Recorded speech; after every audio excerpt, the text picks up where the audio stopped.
Resumen imposible. Mati Columbati te ordena las noticias en un país imposible de resumir. Maldita suerte, una mirada crítica de una realidad absurda. Y ahí va, martes 8 de julio, mucho movimiento en las calles como cada día, protestas, represión, es casi el menú diario de la Argentina de Milei.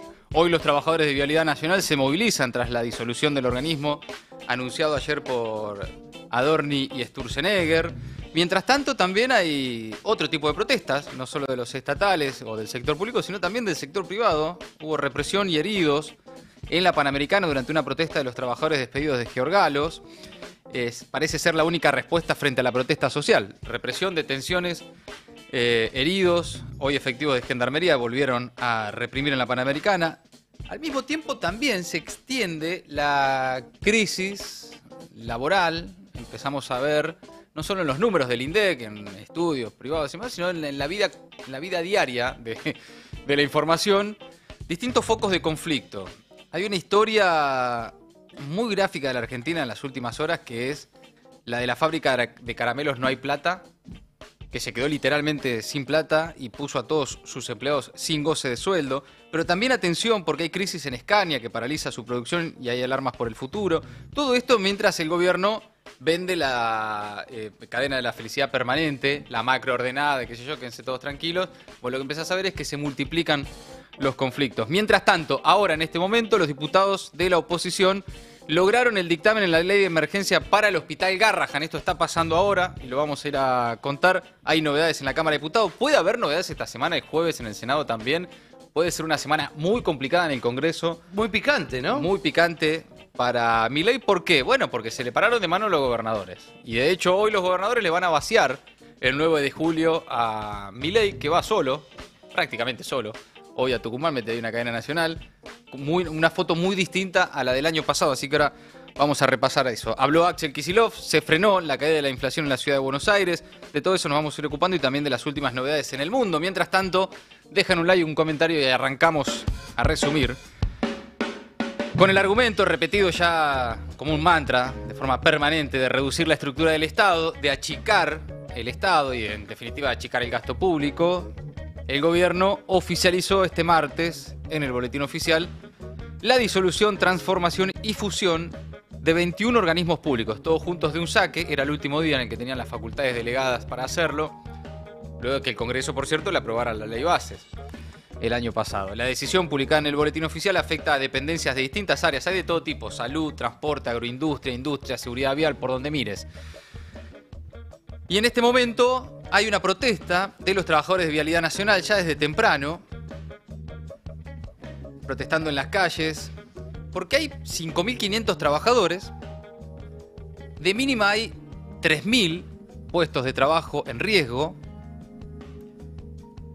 y el gobierno no da explicaciones de qué va a hacer con esos puestos de trabajo. Estuvo Sturzenegger en las últimas horas en la tele diciendo, no, bueno, vamos a ver, algunos van a ir para un lado, otros van a ir para el otro. Cuando le preguntás precisiones no tiene muy en claro.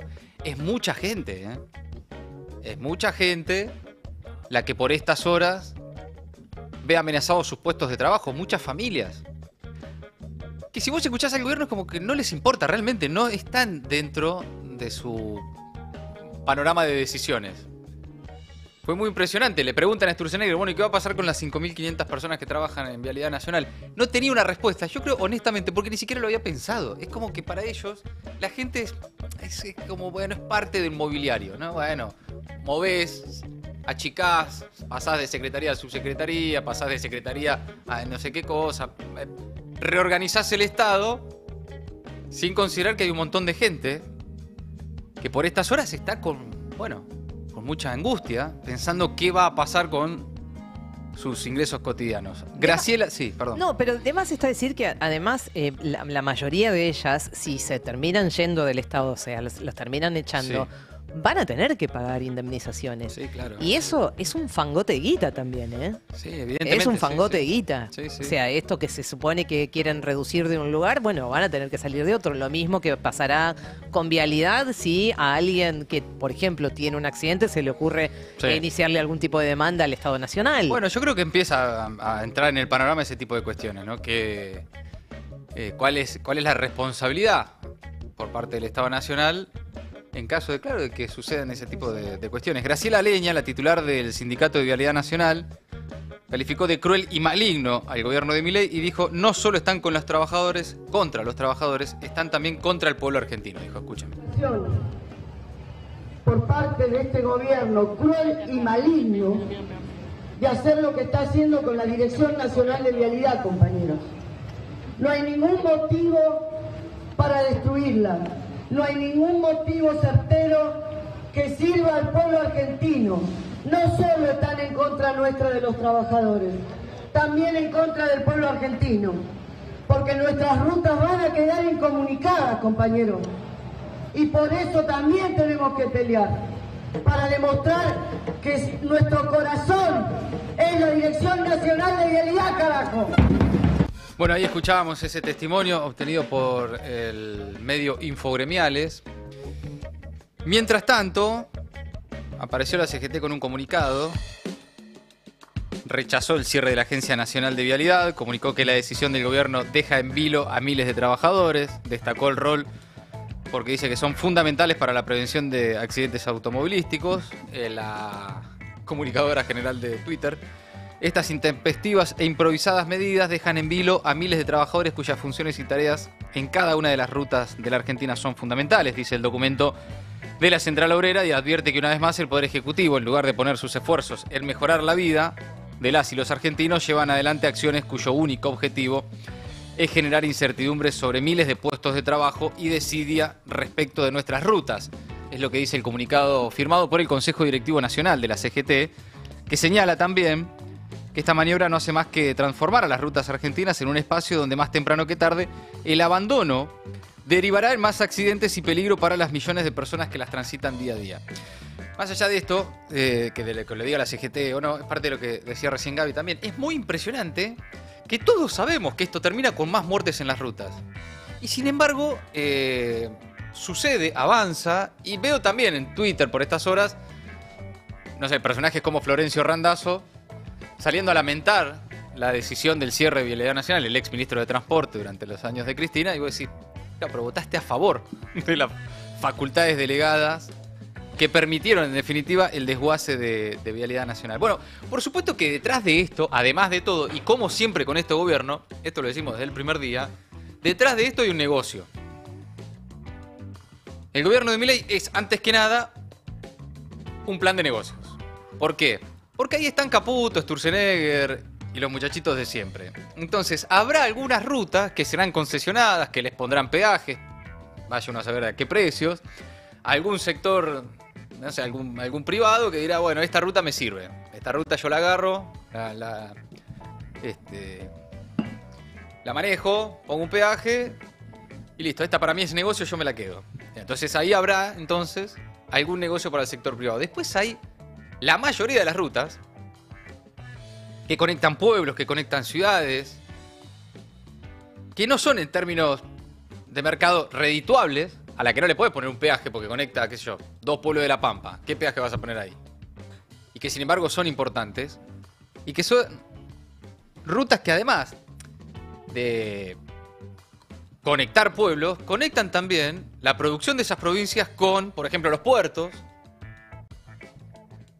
Y además también esto, en última instancia, también va a tener un impacto en los precios de los productos que se transportan por rutas en la Argentina. ¿Por qué? Porque te va a encarecer el transporte. Se van a romper más los camiones, por lo tanto los seguros van a ser más caros, por lo tanto la logística va a ser más cara, por lo tanto los productos finales en algún momento terminan en lo que vos pagás en los supermercados. Esa cadena, no hay que ser un genio de la economía para saber que termina así.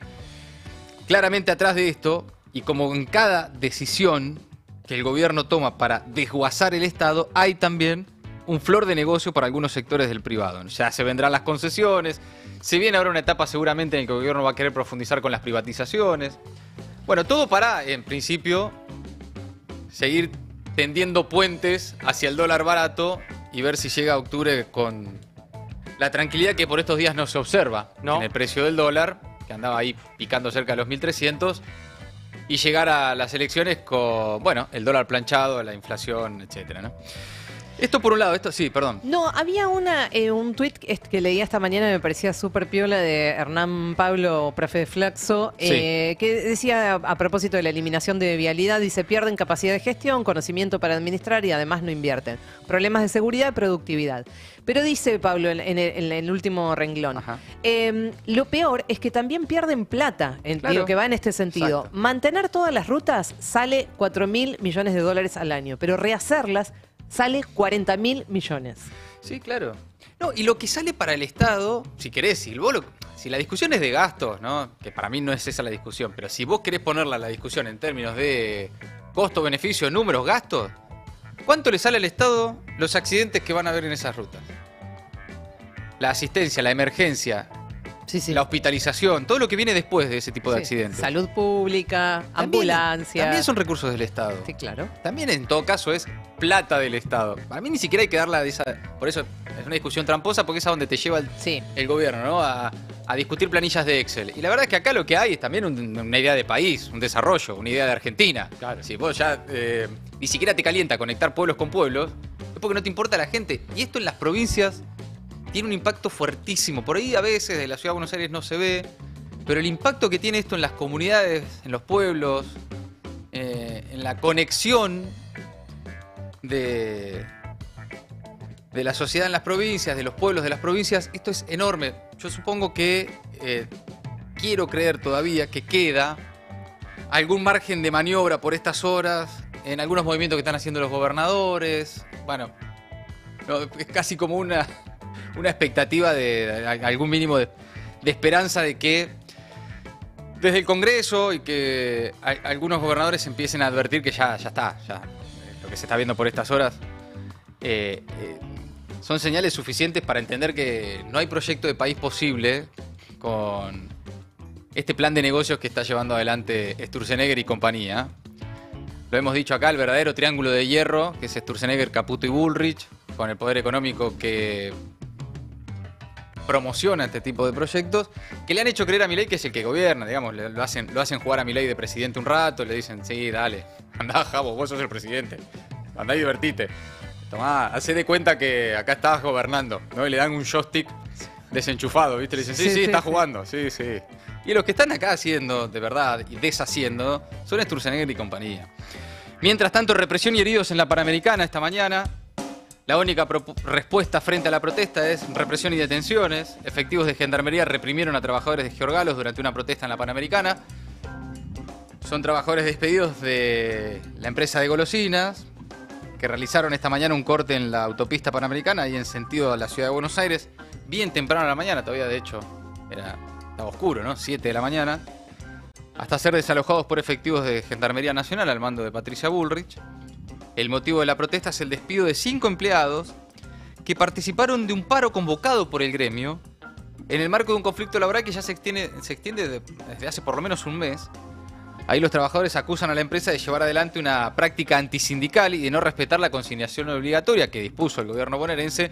Por eso también atribuyen desde los trabajadores de la empresa a la falta de intervención, dicen, del ministro de Trabajo de la provincia de Buenos Aires. Tras la represión, Luca Bonfante, del Frente de Izquierda, cuenta el operativo descomunal de la Gendarmería Nacional contra los trabajadores de Giorgalos, ahí en lucha contra los despidos. Contanos qué pasó. Estábamos subiendo acompañando a los trabajadores de Giorgalos, que los despidieron injustamente, y nos empezaron a romper la cabeza. La Gendarmería Nacional, un despliegue total para que los trabajadores no protesten y para quienes apoyamos a los trabajadores tampoco los acompañemos. Y están incumpliendo incluso la justicia que dictó conciliación obligatoria para que los trabajadores vuelvan a entrar a la fábrica. Y sin embargo reparten palazos un operativo policial que habrá salido muchísima plata. Y nos rompieron la cabeza, tengo todo sangre acá, la mano también, de espalda, además pegan los cagones de la Gendarmería, pues son unos cagones de mierda. Y bueno, seguimos acá bancando a los trabajadores y no vamos a doblar los brazos porque esto es lo que quieren hacer con la represión, tratar de que nos volvamos a nuestra casa, pero no va a suceder eso. Bueno, ahí estaban, entre otros, algunos referentes de izquierda, estaban Miriam Bregman, Nicolás del Caño, estaban también los trabajadores de la Unión de Trabajadores de la Economía Popular, distintas organizaciones, partidos políticos y demás que están acompañando la lucha de los trabajadores de Giorgalos, como otros, ¿no? También los de Molinos Río de la Plata, y se expande, esto se empieza a ver, a veces es más o menos visible, acá, insisto, siempre tratamos de hacer el esfuerzo de mirar más allá de la General Paz y de los conflictos que se ven acá en las plazas o en los cortes en las autopistas, y ver que esto se multiplica en distintos puntos del país. Y si no, miren lo que pasó con Marengo, la reconocida fábrica de golosinas que lanzó los caramelos No Hay Plata. Ah, mirá. No sé si se acuerdan de esta historia, pero allá por febrero del año pasado, Claro, como para celebrar el comienzo de la administración Milei. muy al comienzo del gobierno de Milei, que la frase No hay plata era, ¿no? Era la más repetida en aquel arranque. Bueno, la fábrica de caramelos sacó los caramelos No Hay Plata, con esa frase de Milei, y ahora literalmente se quedó sin plata y suspendió a todos sus empleados sin goce de sueldo. Bárbaro, viejo. Así se soluciona. Esta semana la empresa decidió suspender a 60 trabajadores de su planta ubicada en Rafaela, provincia de Santa Fe. La provincia de Santa Fe está muy Sí, castigada. Sí, entre los lácteos. Lácteos, metalurgia, Sí. metalmecánica y demás, y ahora esto también. Una fuerte caída en las ventas y un desplome del consumo está entre las razones de que ahora los caramelos No Hay Plata dejan de producirse. La marca anunció en sus redes sociales en febrero del año pasado, así empezó esta historia, la bomba del verano, decía la publicación en Instagram de la empresa. Al mal tiempo, buena cara, sacá una sonrisa y endulzá tus días con los caramelos No Hay Plata de Marengo. Tal como les habíamos anticipado, ya los tenemos disponibles y en stock para que vayas reservando los tuyos, etcétera, etcétera. Bueno, y esto generó obviamente en aquel momento una ola de libertarios diciendo, ¡ja, qué divertido! Caramelos No Hay Plata, etcétera, etcétera. Claro. Todo era un chiste, todo era un chiste. Y así terminó. Fabrica caramelos No Hay Plata en honor a Milei y ahora suspendió a sus trabajadores ante la caída del consumo, dice por ejemplo el título de Infobae. Bueno, no hay plata. Pese a la repercusión mediática inicial, el envalentonamiento, esta cosa medio de marketing gracioso que hubo al comienzo, ahora los responsables de la fábrica reconocieron que las ventas no alcanzaron sus expectativas y que la recesión generalizada impactó directamente en los ingresos. Esto, si no fuera trágico para por lo menos 60 trabajadores, sería realmente una representación muy gráfica de lo que es la Argentina de Milei. Arranca como un chiste de no hay plata, jajaja. Es la canción de divertido. Morris, ¿no? Todo empezó con Sí. el chiste que decía. Y al Decía año, Morris. ya ni los caramelos No Hay Plata te quedan. Ni el chiste te queda, ¿no? Es impresionante. Es Tremendo. como muy gráfico de cómo funciona la Argentina de Milei. Es una joda que termina mal. Pero no todo es una joda, porque también lo que empezamos a ver es que esa crisis laboral se expande. Escania paraliza la producción de la planta industrial en Colombres, en Tucumán. ¿Ven? Recién les hablaba de Santa Fe, ahora les cuento de Tucumán. Que paraliza desde este lunes su producción por un periodo de 2 semanas como parte de un esquema de suspensiones laborales acordado con el gremio SMATA, según confirmaron fuentes sindicales a Infogremiales. La medida se extenderá hasta el 20 de julio e impactará en los salarios del personal. Con esta nueva pausa, la firma multinacional acumula 21 días de paralización en lo que va del año. Esto en el marco de un acuerdo de 40 días de suspensiones en total pactado con el sindicato, pero que habla también de la crisis en el sector. La empresa había suspendido la actividad durante una semana, desde el 16 hasta el 22 de junio, en el inicio del acuerdo sectorial. En ese momento, en Escania informaron que la decisión se enmarca en la actual coyuntura internacional, dicen, que generó una disminución temporal en la demanda de producción, especialmente en los mercados de exportación. Bueno, sí, que es parte del esquema económico que propone Milei. Es barato importar, es caro exportar. Sí. Y acá empiezan a ver algunos sectores las consecuencias, ¿no? Van a ir seguramente a saludarlo, porque esto es en Tucumán. Ah, podría, Porque claro. mañana Milei va a Tucumán. Digo, capaz que los trabajadores de Colombres lo van a saludar. Bueno, veremos. La planta de Colombres se especializa en la fabricación de cajas de cambio, ejes y otros componentes, y sus envíos al exterior representan alrededor de un 15% del total de las exportaciones tucumanas, ¿no? Lo que es también un impacto para la economía del lugar. Imagino que el Jaldo es el peronista con peluca, estará muy contento, ¿no? Por ejemplo, esto. Bueno, Jaldo mañana va a estar, porque Bueno, por eso. le toca en su provincia, no puede decir que le avisaron tarde como el resto, ¿no? Me avisaron re tarde. Sí. Jaldo, No, me va, matás, negro, no llega. Jaldo va a Claro. estar, no sé con qué cara, y Claro. no sé si con los trabajadores de Colombres.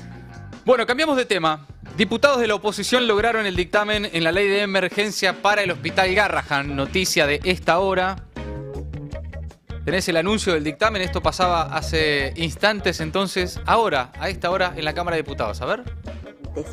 Quería también decir que se alcanzó afortunadamente un dictamen de mayoría con 65 firmas y que a ese dictamen se ha incorporado la derogación de la resolución 2109 del Ministerio de Salud de la Nación. Quería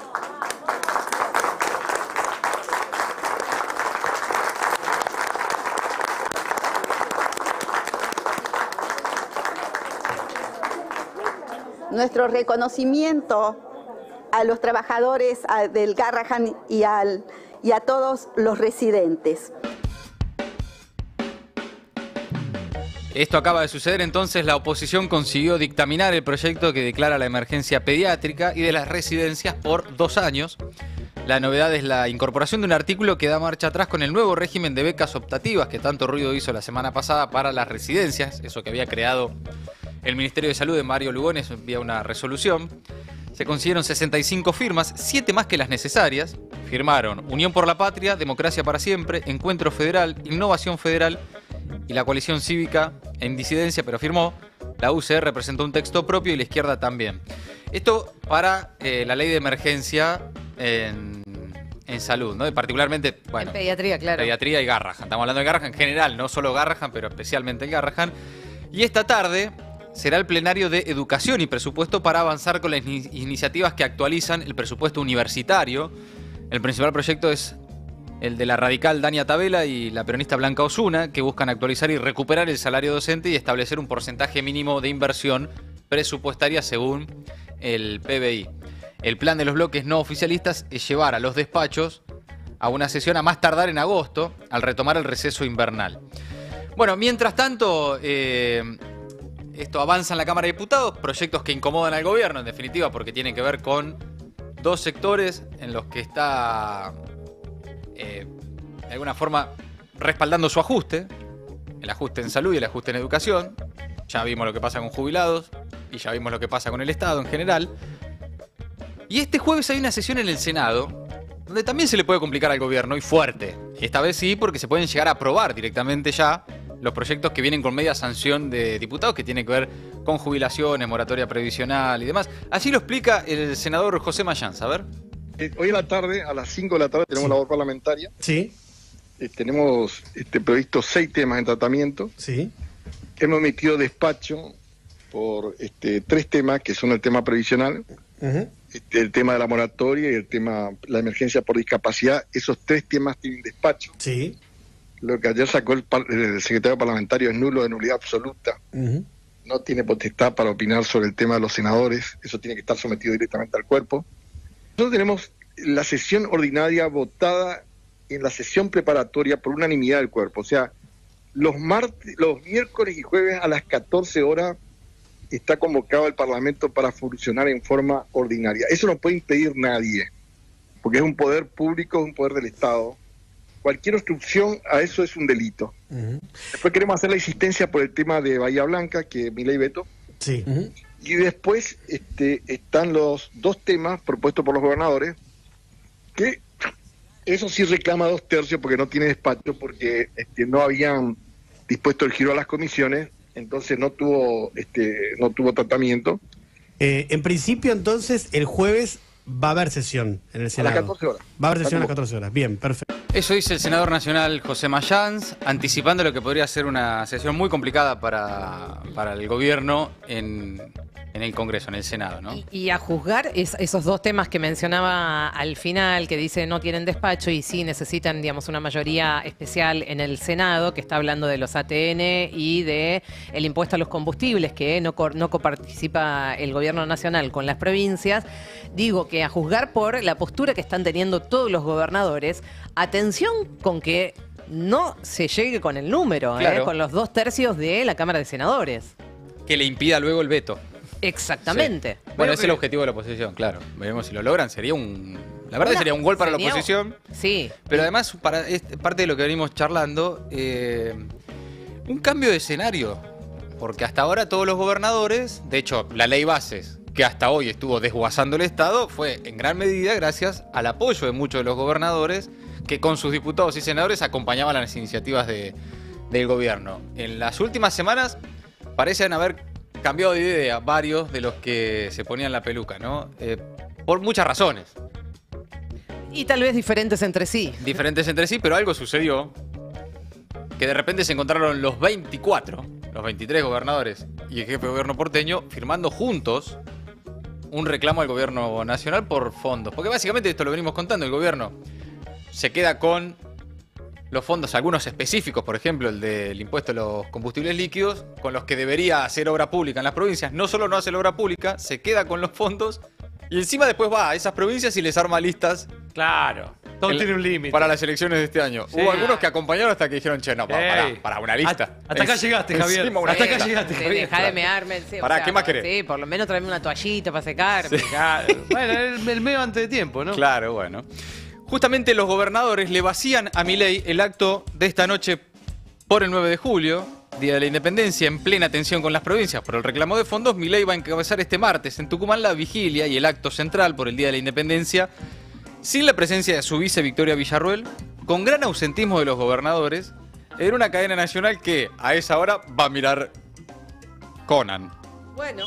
23:59, la ceremonia inicia con la rendición de honores, mientras que luego será la firma del libro de la Casa de Tucumán y por último un discurso que va a ser transmitido en cadena nacional. ¿Qué tienen que hacer hoy a la medianoche, chicos?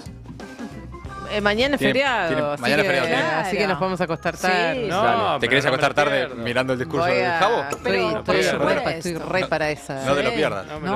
Y ver a Jaldo Jalil, además. No, claro. Aparte ya me acuerdo del año pasado lo lindo que fue ahí en la Casa Histórica de Tucumán, con el trompetista y el otro que se cruzaban cámaras. Sí, muy lindo. Se agachaba. Tuvo sus momentos de office. Sí, tuvo sus momentos lindos. Sí. Esa entrada de Milei con la carpetita en la mano. Sí. Y moviéndose para hacia sí, los estados, tenía ¿no? un caminar claro, errático. Porque para mí, claro, entiendan ustedes también, no es que camina raro, sino que tenía a los dos hileras de gobernadores. Una hilera a la derecha, otra a la derecha. Entonces iba, saludaba a uno para acá, quería saludar al otro para allá. Sí. Como que iba, hacía un zigzag saludando de a uno. Fue raro todo eso, lo que pasó el año pasado. Bueno, esta vez va a caminar más tranquilo. Sí, porque hay menos gobernadores para saludar. Claro. Dos tienen nada más para... Jaldo y Jalil. Jaldo y Jalil. Por ahora, salvo que se sume alguno más, había expectativa de que por ahí se sumaba el salteño Gustavo Sáenz, que ayer sacó una foto ahí con Karina Milei, haciéndose como el que está todo bien.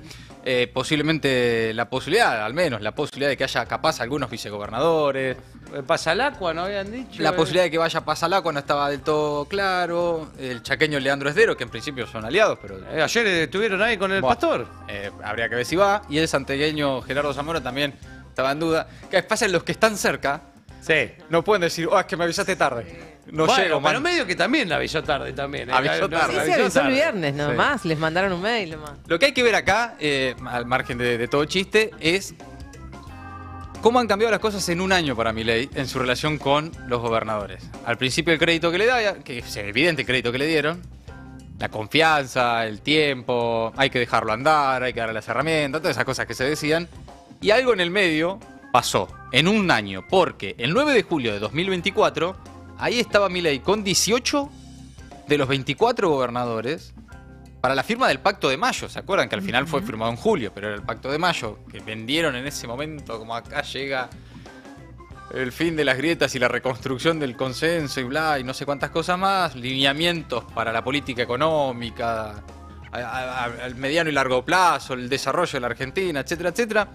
Solamente faltaban los que eran muy críticos de entrada: Axel Kicillof, Ricardo Quintela de La Rioja, Gildo Infran de Formosa, Gustavo Melella de Tierra del Fuego y Sergio Silioto de La Pampa. El resto estaban todos, un año atrás. Hoy están viendo si de pedo van Jaldo, Jalil y si llega alguno más de los que andan cerca. Eso habla mucho de la crisis que está atravesando el gobierno nacional en su relación con las provincias. Y por lo tanto, dicen algunos también, con la garantía de que el Congreso respalde el ajuste permanente del gobierno. Por eso, los movimientos por estas horas en la Cámara de Diputados y en el Senado, atención a la sesión del jueves. Ahora la negativa es mayoritaria y tiene que ver con estas diferencias que existen por el reparto de fondos. Las provincias básicamente reclaman más recursos que el gobierno nacional se niega a transferir. Definitivamente hay una relación que cambió, que no es solo la de los gobernadores, hay también algunos sectores del sistema político, del establishment económico, que le vienen marcando la cancha a Milei, que mientras tanto avanza, por lo menos en las próximas horas. Seguramente hoy a la noche, Cadena Nacional, Día de la Independencia, aprovechará también para raspar los tobillos a los que no fueron. Y sí, seguramente. El riesgo Milei, en definitiva, del que hablábamos ayer acá con Diego Genud, ¿no? Yo me imagino a Guillermo Franco ya en un punto dice: vamos, flaco, ya está. Yo me hinchaba las pelotas, yo ya no puedo más. Claro. Yo chicharlo con uno, el otro, que Santiago, lo sacaron ahora, lo limpiaron a Santiago Caputo de la relación con los gobernadores. Ah, mirá. Se sentó Karina Milei con los Menem. Consiguió una foto con Sáenz que ni siquiera te garantiza 3 senadores para el jueves.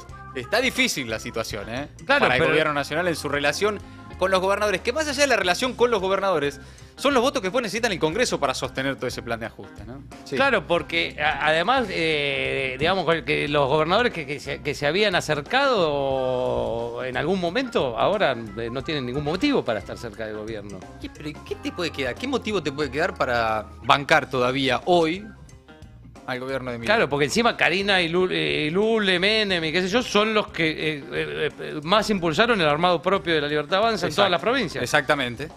Ah, bueno, claro. Es difícil así arreglar la cosa. No, por eso te queda hoy un sector del PRO totalmente subordinado, no sé, la rendición total y absoluta del PRO en la provincia de Buenos Aires, que están viendo si de pedo van con el nombre Frente a la Libertad Avanza, bueno, cosa que... le pudieron poner frente, loco. Pero ni el color amarillo, nada, aparentemente, totalmente, subordinados, entregados, rendidos absolutamente. Bueno, hablando de gobernadores, habló hace minutos Axel Kicillof, destacó: las obras del Estado son muy necesarias, y dice, las hizo el Estado y si no, no existen. Esto obviamente en línea con los últimos anuncios del gobierno de Milei. A ver. La verdad que es un acto, chicos, chicas, bastante inusual en la Argentina de hoy, lo que vamos a hacer, ¿no? Una escuela, un centro de salud, una ruta. Alguien que me pueda decir que eso no le sirve al pueblo, a la sociedad, a los vecinos y vecinas. Alguien que me pueda decir que eso se hace solo, o lo va a hacer el sector privado, o la mano invisible de algo. La verdad que no es así. La verdad que no es así.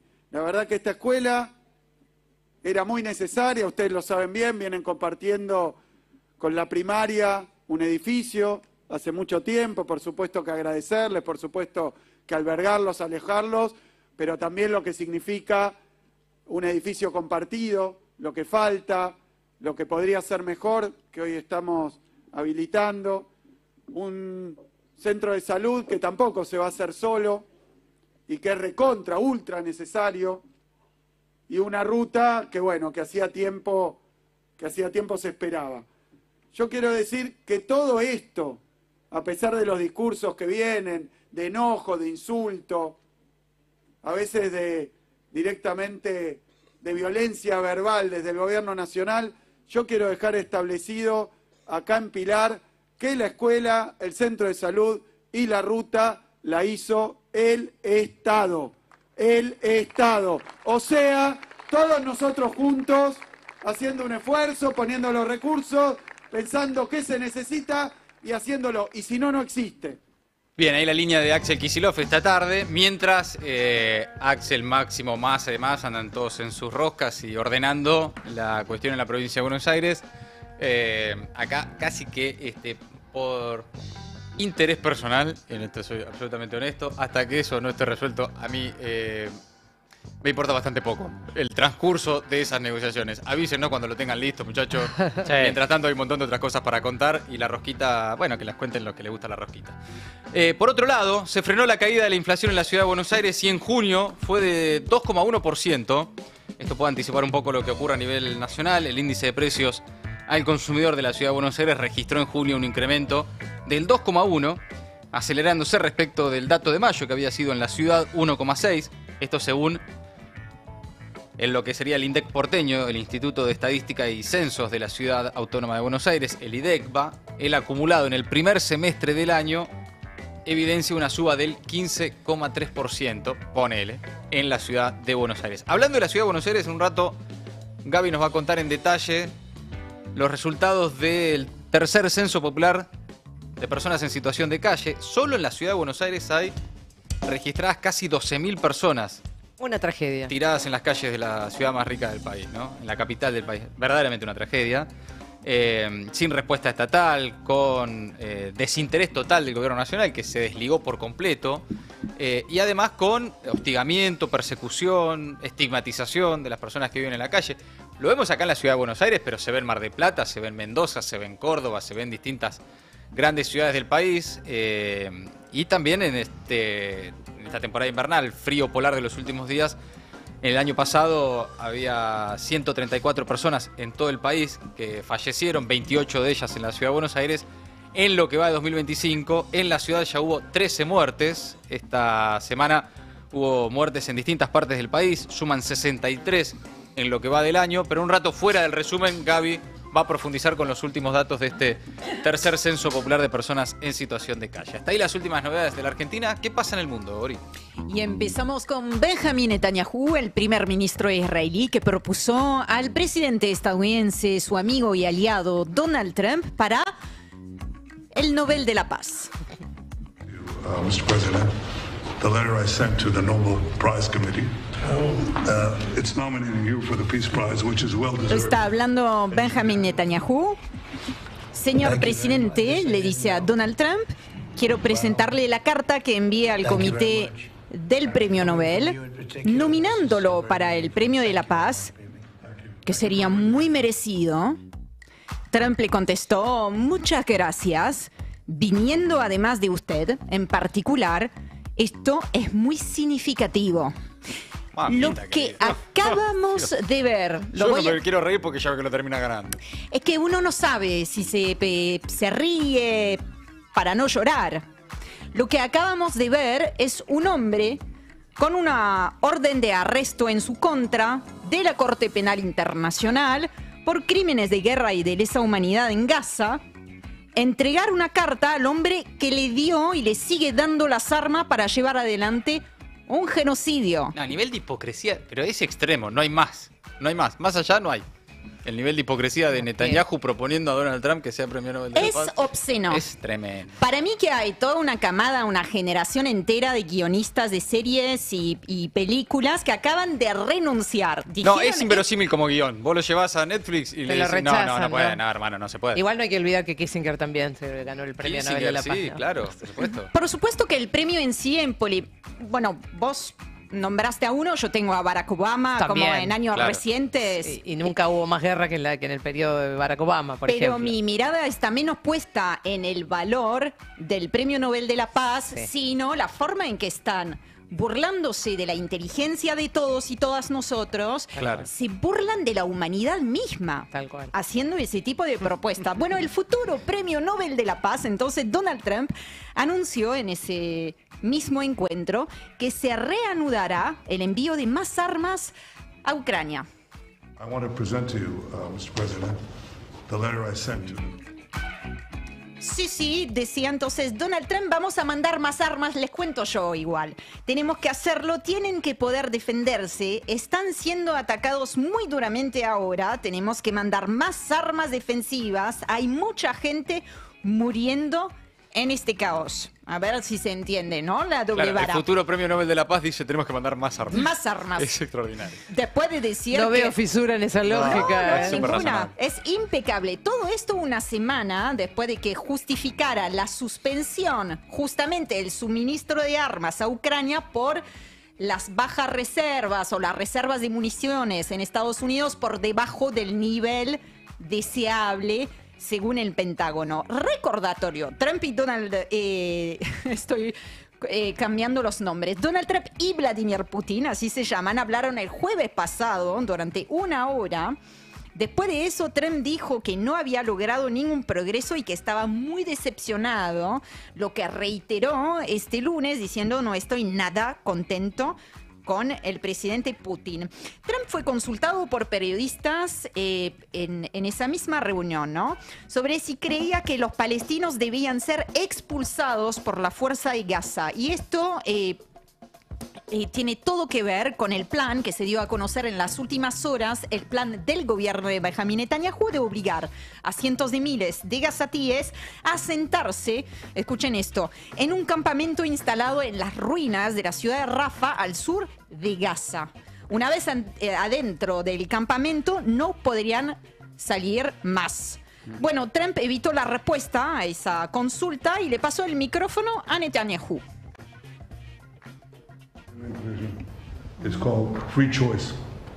You know, if people want to stay, they can stay. But if they want to leave, they should be able to leave. It shouldn't be a prison. Son todas declaraciones de toda una cena, todo un encuentro para tirar a la basura, les aviso. Se llama libre elección, dijo Benjamin Netanyahu sobre el plan que les acabo de describir en pocas palabras. Si la gente quiere quedarse, puede quedarse, pero si quiere irse, debería poder hacerlo. No debería ser una prisión, debería ser un lugar abierto y darle a la gente la posibilidad de elegir libremente y así todo. Bueno, volviendo al tema de Ucrania, está justamente en agenda, y así les cuento y terminamos ese repaso informativo por el mundo. El tema está en agenda para la visita de Estado de 3 días de Emmanuel Macron, el presidente francés, a Reino Unido, que empezó este mismo martes. Los dos gobiernos quieren dar una especie de un poco más de músculo, un nuevo impulso perdón, a la llamada coalición de voluntarios de la que ya hemos hablado en otras ocasiones y que pretende encontrar o apoyar, digamos, una salida al conflicto en Ucrania. Fueron, de hecho, esos dos países los primeros en mostrar su predisposición para enviar soldados a Ucrania para dar garantías de seguridad ante una posible tregua. También en la agenda de ambos países y ambos dirigentes, Gaza. Macron hace minutos apenas pidió, de hecho, ante el Parlamento un alto el fuego. Bueno, muchas declaraciones, pocas acciones, ¿no? En general por parte de la dirigencia internacional. También en la agenda de ambos la inmigración irregular que viaja desde Francia al sur de Inglaterra a través de ese canal de la Mancha, y la cooperación entre ambos países en materia de defensa en un momento que es especialmente acuciante a nivel global en esa materia. En definitiva, una oportunidad para ambos países de reanudar puentes, pasar página después del divorcio Brexit de hace unos años atrás. Amigos, amigas, hasta ahí el resumen imposible de Maldita Suerte. Maldita Suerte, de 14 a 17 horas, en El Destape 1070.